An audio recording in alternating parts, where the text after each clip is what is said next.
Bonjour à toi, Circadien. Je suis très heureux de te retrouver pour cette nouvelle vidéo. Ouais, pardon, je m'amuse à faire des petites décos d'Halloween à 26 ans. Voilà. Mais en même temps, je fais ce que je veux et je garde mon âme d'enfant si j'en ai envie.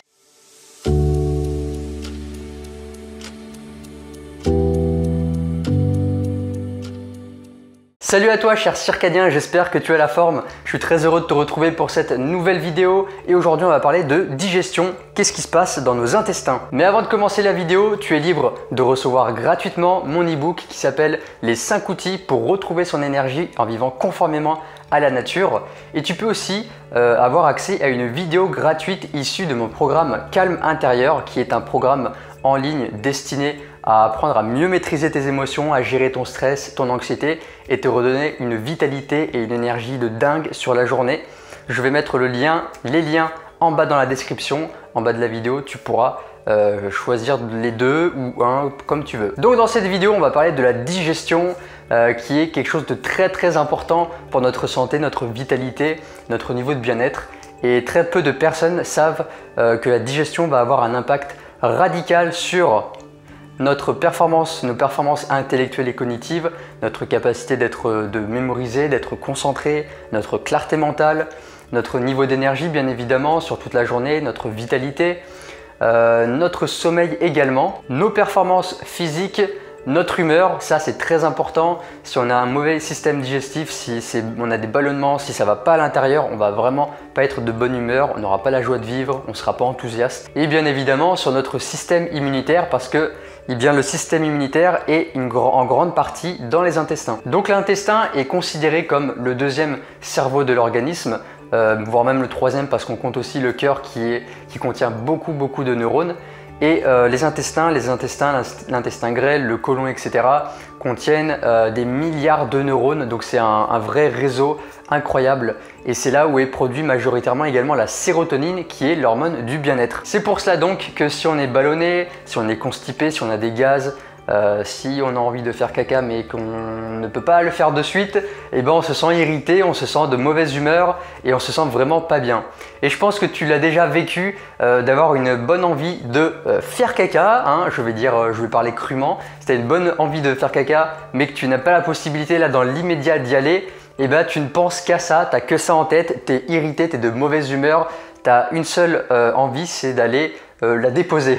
Et d'ailleurs, le mode de vie, le style de vie que nous impose cette société perturbe énormément le travail des intestins de par la charge de stress qu'on a dans nos sociétés aujourd'hui avec notre travail, toutes les choses qu'on a à faire, mais aussi la qualité des aliments qu'on mange où on retrouve aujourd'hui principalement des produits transformés de très mauvaise qualité et qui sont vraiment pas bons pour nous, pour notre flore intestinale et pour notre santé de manière générale. Alors dans cette vidéo, j'aimerais te proposer 10 règles qui sont cruciales pour avoir une digestion optimale de meilleure qualité et puis mieux se sentir dans sa vie de tous les jours. Alors en numéro 1, quoi? Attends, Jack m'a parlé. Ah, il est en train de dire en fait que vous êtes libre de vous abonner à mes mails privés. Ce sont des mails que j'envoie régulièrement sur votre boîte mail. Donc il suffit tout simplement de vous inscrire, de vous abonner à la liste des mails. C'est tout à fait gratuit. Et je vais mettre également un lien en bas dans la vidéo si vous souhaitez vous y inscrire et suivre des choses que je partage, des recettes, des astuces, des conseils de mon style de vie que je ne partage pas forcément sur les réseaux, des choses un petit peu personnelles, etc. Merci Jack pour cette petite précision. Maintenant je vais reprendre la vidéo. Donc je disais en numéro 1, manger quand on a faim. Ça c'est hyper important et c'est vraiment un truc de base. C'est tout court en fait, c'est juste si tu n'as pas faim, tu vas pas manger. Et c'est pas parce que c'est l'heure du petit déjeuner, que c'est l'heure du goûter de 10 h, qu'il est midi et qu'il faut absolument manger, que c'est 16 h et que c'est le fucking heure du goûter qu'il faut prendre un goûter même alors que t'as pas faim.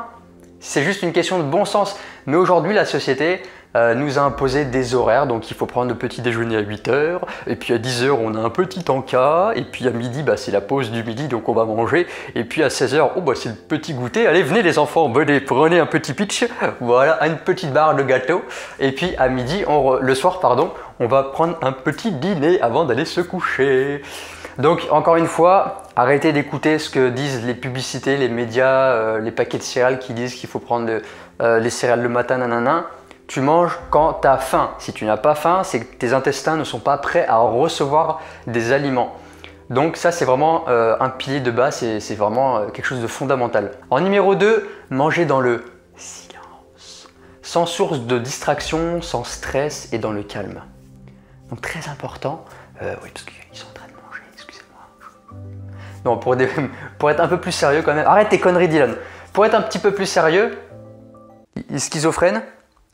Tu m'as parlé? Non, il m'a pas parlé.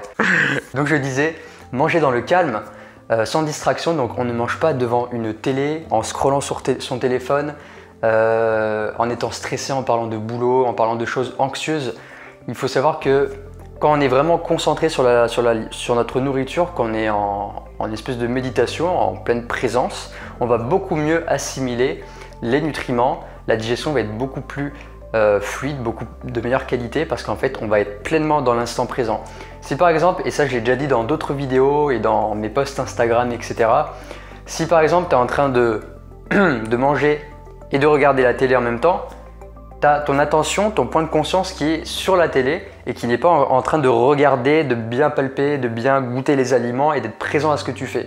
Donc, ton cerveau va recevoir de l'information de la télévision, mais il ne va pas recevoir les informations qu'il y a dans ton assiette. Donc, il ne va pas produire les enzymes et les sucs digestifs adéquats pour ta digestion. Ce qui fait qu'après, tu vas avoir une digestion qui va être beaucoup plus longue, ralentie et tu peux être potentiellement sujet à des ballonnements et puis après de la constipation et d'autres problèmes. Et c'est aussi très important de ne pas être stressé quand tu manges. Je t'invite pour ça à faire un exercice de respiration, de fermer les yeux quelques instants si vraiment tu te sens stressé et d'attendre de calmer ton corps avant de manger parce qu'encore une fois, quand tu manges alors que tu es stressé, donc ton corps en fait, ton système nerveux est en mode sympathique, ce qui signifie qu'il est en état d'alerte et quand ton corps est en état d'alerte, il coupe quoi? Le système reproducteur, donc l'activité sexuelle, il coupe le système immunitaire et il coupe le système digestif. Donc quand tu es stressé, pour ton corps, biologiquement parlant, c'est pas le moment de recevoir des aliments, donc la digestion elle va être très longue, ça va ballonner, ça va pas être top et tu vas pas avoir l'énergie nécessaire juste après, tu vas te sentir irrité, fatigué, tu auras un bon gros coup de barre après. En numéro 3, prendre le temps de manger et de bien mâcher. Encore une fois, très important, la digestion commence dans la bouche, on a plein d'enzymes, on a des glandes salivaires qui vont produire de l'amylase pour digérer les glucides si je ne dis pas de bêtises. Donc l'amylase qui est une enzyme qui va venir se déposer dans l'aliment que tu es en train de mâcher. Et donc ça va être très important pour la suite de la digestion parce qu'ensuite ça va aller dans l'estomac, il va y avoir d'autres sucs et enzymes qui vont être sécrétés, etc. Et donc c'est très important avant d'avaler que ce soit déjà de la bouillie. On te l'a déjà dit, je ne vais pas te refaire la morale. T'es grand maintenant, tu sais qu'il faut mâcher, qu'il faut prendre son temps pour avoir une meilleure digestion. Numéro 4, éviter d'aller faire la sieste ou de s'allonger après un repas. Je te conseille, si vraiment tu as un coup de barre ou que tu ne te sens pas bien, d'attendre peut-être 2 heures ou même de faire la sieste avant de manger, une petite micro-sieste et de ne surtout pas t'allonger une fois que tu as fini ton repas ou même dans l'heure qui suit. Pourquoi? Eh bien tout simplement c'est une question de gravité. Quand tu digères en fait tes aliments sont censés descendre, donc passer dans l'œsophage, les intestins, l'estomac pardon, je vous mets tout à l'envers, l'estomac, le duodénum, les intestins, etc. Sauf que si tu t'allonges alors que tu as encore des aliments dans l'estomac, eh bien le bol alimentaire ne va pas pouvoir passer efficacement dans les intestins, ça va remonter. Donc vraiment la digestion elle va être ralentie, voire même stoppée tant que tu t'es pas remis debout. Donc je t'invite vraiment à faire attention et si vraiment tu as envie de faire une sieste 1 heure ou 2 après et que la digestion n'est pas tout à fait terminée, allonge-toi sur le côté gauche. En numéro 5, ne pas faire d'activité physique trop intense après un repas. Ça c'est une question de bon sens. Tu vas pas aller soulever de la fonte, aller soulever des haltères alors que tu viens de t'empiffrer une grosse plâtrée de pâtes. Donc encore une fois, faire une activité physique impose au corps de passer en mode stress, en mode sympathique pardon. Et donc encore une fois, si tu mets ton corps en un trop niveau de stress, si tu fais quelque chose de physique qui va mettre ton système cardiaque à augmentation, qui va faire que tu poum poum poum, ça va taper beaucoup plus fort. Tu vas te mettre à monter des marches, à courir ou quoi. Ça va ballonner, ça va être stoppé, ça va être ralenti. Et ta digestion va être énormément ralentie, elle va être bloquée, tu vas avoir des acides, des reflux gastriques, ça va être pas beau à voir. En numéro 6, avoir les bonnes combinaisons alimentaires. Il y a beaucoup de choses à dire sur les combinaisons alimentaires, même moi je ne connais pas encore tout, mais il y a des combinaisons de base dont il faut faire attention pour avoir une digestion optimale. Je pense que celle qui est la plus connue, c'est d'éviter les fruits après un repas. Alors les fruits, c'est même à consommer à part, vraiment manger que des fruits. Quand tu décides de manger un fruit, ne mange que un fruit et rien d'autre avant ou après, parce que ça va vraiment perturber la digestion par rapport au niveau des enzymes digestives qui ne sont pas les mêmes.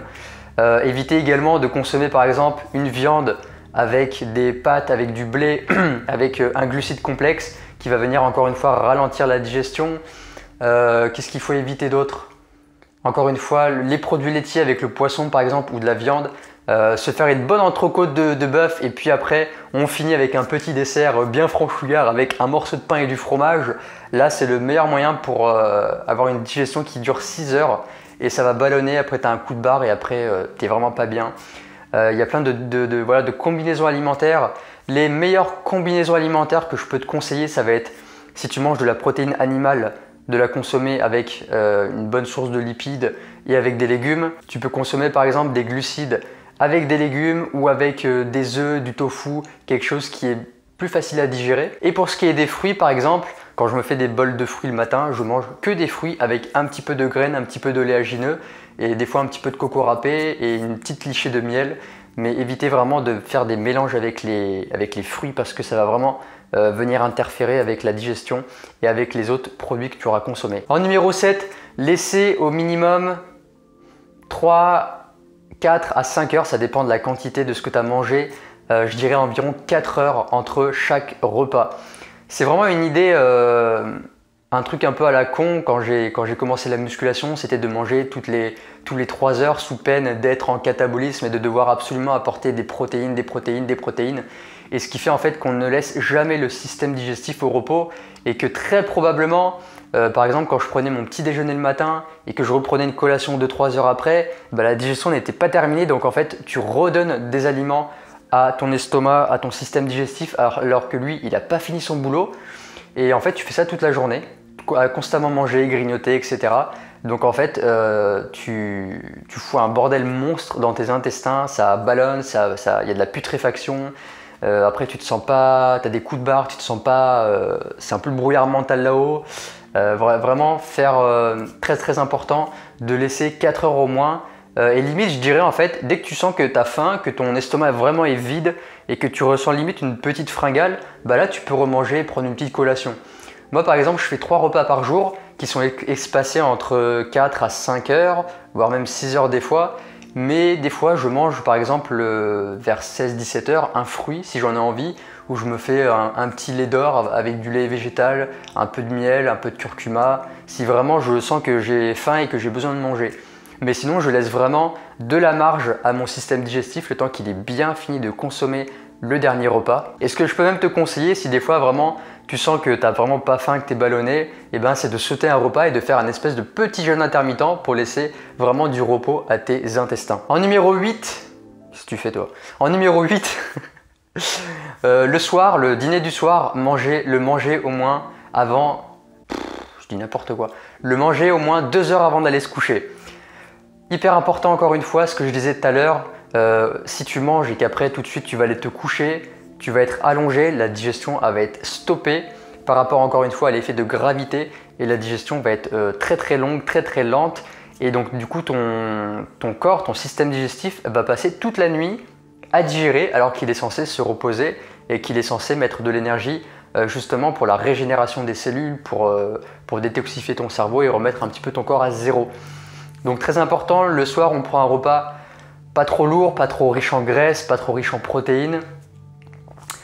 On le mange dans le calme, dans le silence, on prend le temps de bien mâcher et tout ça 2 à 3 heures avant d'aller se coucher. Et en fait, il faudrait limite qu'on aille au lit avec le ventre vide et qu'on limite on ressente un petit peu la faim en fait. Comme ça, on est sûr qu'il n'y a plus rien dans le bol alimentaire, dans l'estomac, pardon, et que du coup, le système digestif, lui, va pouvoir lui aussi se reposer cette nuit parce que lui aussi, il a le droit de faire dodo et de se reposer. En numéro 9, ne pas se gaver, ne pas se péter la panse. Bon, je le fais des fois, ça m'arrive une fois par semaine, devant une petite série Netflix ou quoi, je me casse le bide avec des pancakes et je vous dis pas ce que je mets dessus, hein, beurre de cacahuète, crème de châtaigne, enfin bref, je vais arrêter ça. Ne pas se casser le ventre, comme le dit d'ailleurs dans l'Ayurveda qui est la médecine indienne, j'ai déjà fait une vidéo sur ce sujet, il faudrait consommer un tiers d'aliments, un tiers d'eau et le troisième tiers le laisser vide et le laisser à Dieu. Et en fait c'est ce qu'on recommande bien évidemment, c'est de toujours laisser un petit volume d'espace dans ton estomac et de pas manger jusqu'à plus faim. Alors tu vas me dire, oui mais quand est-ce que je sais qu'il reste encore un petit peu d'espace dans l'estomac? Je suis pas là pour le voir. C'est juste une question de ressenti en fait. Si tu sens que tu manges et que t'as plus envie, t'as plus faim ou quoi, bah arrête, ne finis pas ton assiette. C'est juste une question de bon sens. C'est pas grave, tu mets les restes dans le frigo et tu le mangeras plus tard. Mais encore une fois, si à chaque fois tu te pètes le bide, si t'es là, j'ai bien bouffé là, j'en peux plus.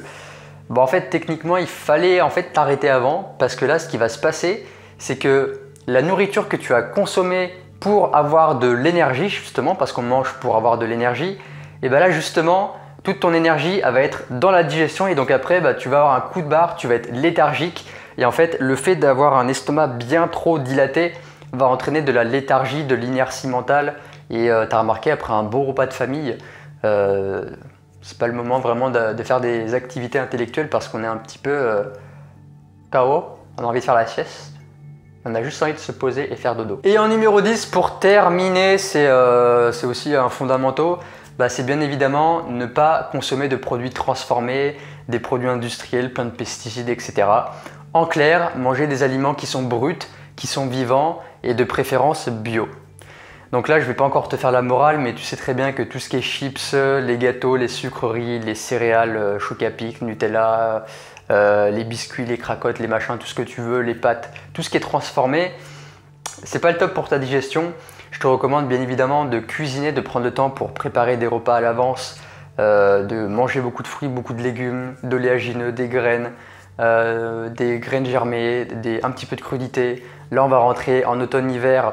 Donc c'est beaucoup plus intéressant de se faire des petites poêlées, des soupes chaudes, etc. Des choses qui sont vraiment très digestes, très nutritives pour le corps. Et de manger le tout en respectant les 10 principes que je t'ai expliqués. Et c'est comme ça qu'on a une digestion optimale. Alors la digestion, c'est un sujet qui est encore hyper vaste. On pourrait encore en parler pendant des heures. Même moi, je ne sais pas encore tout sur le sujet. J'en apprends encore tous les jours. J'espère en tout cas que ces 10 points vont t'aider. Dis-moi dans les commentaires si tu fais attention à ta digestion, si tu respectes déjà certains points clés, s'il y en a que tu n'arrives pas à appliquer. Et partagez-moi dans les commentaires si la vidéo aussi t'a plu. Eh bien, n'hésite pas à me mettre un petit pouce bleu, à me faire un petit coucou sur les commentaires, ça me ferait plaisir également. Abonne-toi à la chaîne, partage la vidéo aussi, ça pourrait aider des gens à être moins ballonnés et constipés. Et moi, je te dis à très bientôt dans une prochaine vidéo. Ciao, ciao!